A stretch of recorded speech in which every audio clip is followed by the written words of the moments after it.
ବର୍ତ୍ତମାନ ମାର୍କେଟରେ ଅନେକ ପ୍ରକାରର ଅନେକ ରୂପର ଫାଇନାନ୍ସିଆଲ ଆଡ଼ଭାଇଜର ମାନେ ବୁଲୁଛନ୍ତି।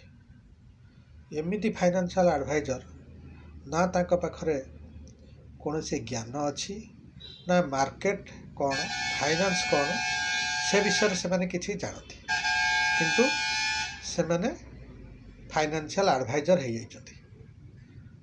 ଏମିତି ଫାଇନାନ୍ସିଆଲ ଆଡ଼ଭାଇଜର ମାନେ ଅଛନ୍ତି ଯେଉଁମାନେ ଆପଣଙ୍କର ଟଙ୍କାକୁ ଗୋଟିଏ ରାତିର ଆଜି ଟଙ୍କା ରଖିଲେ ରାତି ପାଇଲେ କାଲି ଡବଲ କରିଦେବାର କ୍ଷମତା ସେମାନଙ୍କ ପାଖରେ ଅଛି। ଏଇଭଳି ଫାଇନାନ୍ସିଆଲ ମାନେ ଅଛନ୍ତି। କ'ଣ କହୁଛନ୍ତି ନା ମାତ୍ର 1000 ଟଙ୍କା ଲଗାଅ, ଆପଣ ପ୍ରତ୍ୟେକ ଦିନ 20 ଟଙ୍କା ଲେଖା ପାଇବେ।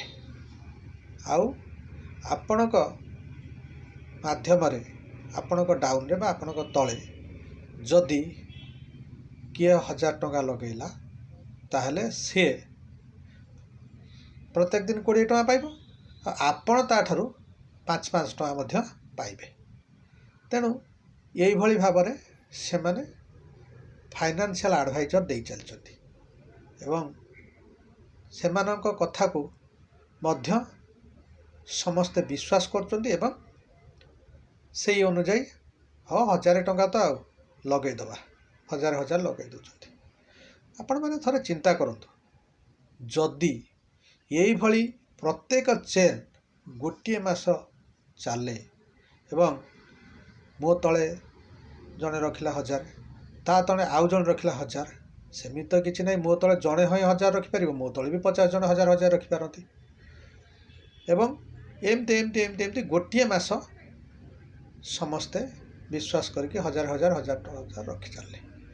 କେବଳ ମୁଁ 1000 ରଖୁଛି ସେ କଥା ନୁହେଁ, ମୋ ତଳେ ମୋ ପରିବାରରେ ଯଦି 4 ଜଣ 5 ଜଣ ଅଛନ୍ତି ସେମାନଙ୍କର ବି 1000 ରଖିଦେଉଛି, ପୁଣି ସେମାନଙ୍କ ତଳେ ଆହୁରି ଲୋକଙ୍କୁ କହିକି 1000 ରଖିଦେଉଛି। ଏମିତି 1000 ରଖି ଚାଲିଲେ ଗୋଟେ ମାସ ଭିତରେ ଯଦି ହିସାବ କରିବା ତାହେଲେ ପାଖାପାଖି 100 କୋଟିରୁ ଉର୍ଦ୍ଧ୍ୱ ଟଙ୍କା ମାର୍କେଟରୁ ଉଠି ସାରିଥିବ। ହଁ, ସେମାନେ ଦେବେ କେମିତି? 20 ଟଙ୍କା ଦେବେ, ପ୍ରତ୍ୟେକ ଦିନ ଦେବେ। ତା ଦେହରେ ସେମାନେ ଗୋଟେ ସର୍ତ୍ତ ରଖିଥିବେ ଯେ ନିଜେ ରଖିବ, ତା ସହିତ ଆଉ 2 ଜଣକୁ ନିଜ ତଳେ ରଖିବ, ତାପରେ ପଇସା ଆସିବା ଆରମ୍ଭ କରିବ। ଇଏ ଗୋଟେ ସର୍ତ୍ତ ଥିବ। ଆଉ ଗୋଟେ ସର୍ତ୍ତ ଥିବ, ଶନିବାର ରବିବାର ଯେହେତୁ ଷ୍ଟକ୍ ମାର୍କେଟ ବନ୍ଦ, ଷ୍ଟକ୍ ଏକ୍ସଚେଞ୍ଜ ବନ୍ଦ, ତେଣୁ ଶନିବାର ରବିବାର ଆସିବ ନାହିଁ।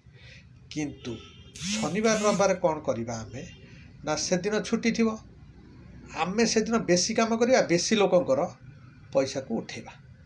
ତେଣୁ ଏଇଭଳି ଫାଇନାନ୍ସିଆଲ ଆଡ଼ଭାଇଜର ସେମାନେ ଆମକୁ ଶିଖେଇଲେ, ଆମେ ବି 1-2 ଦିନର ଗୋଟେ ଫାଇନାନ୍ସିଆଲ ଆଡ଼ଭାଇଜର ହେଇଯିବା ଏବଂ ଟଙ୍କା ଉଠେଇଲେ।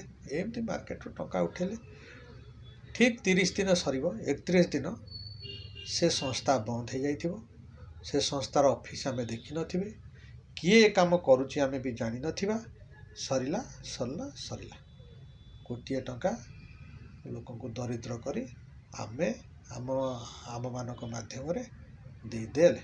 ତେଣୁ ଏଇଭଳି ଫାଇନାନ୍ସିଆଲ ଆଡ଼ଭାଇଜରଙ୍କ ଠାରୁ ଦୟାକରି ଦୂରେଇ ରହନ୍ତୁ।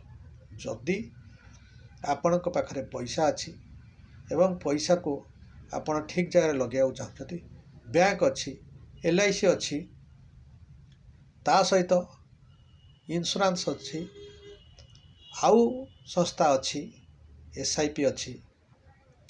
SIP ସିଷ୍ଟମେଟିକ୍ ଇନଭେଷ୍ଟମେଣ୍ଟ ପ୍ଲାନ୍, ସବୁ ବ୍ୟାଙ୍କ ମାଧ୍ୟମରେ ମଧ୍ୟ ଏ ସର୍ଭିସ୍ ଦିଆହେଉଛି। ତା ସହିତ ଅନେକ କମ୍ପାନୀ ମଧ୍ୟ ଅଛନ୍ତି, ମ୍ୟୁଚୁଆଲ ଫଣ୍ଡ କମ୍ପାନୀ ଅଛନ୍ତି, ସେଠି ମଧ୍ୟ ଆମେ ପଇସା ଇନଭେଷ୍ଟମେଣ୍ଟ କରିପାରିବା। କିନ୍ତୁ ଏଇଭଳି ଠକ ସଂସ୍ଥାଙ୍କ ଠାରୁ ଦୂରେଇ ରହିବା ନିହାତି ଆବଶ୍ୟକତା। ନମସ୍କାର।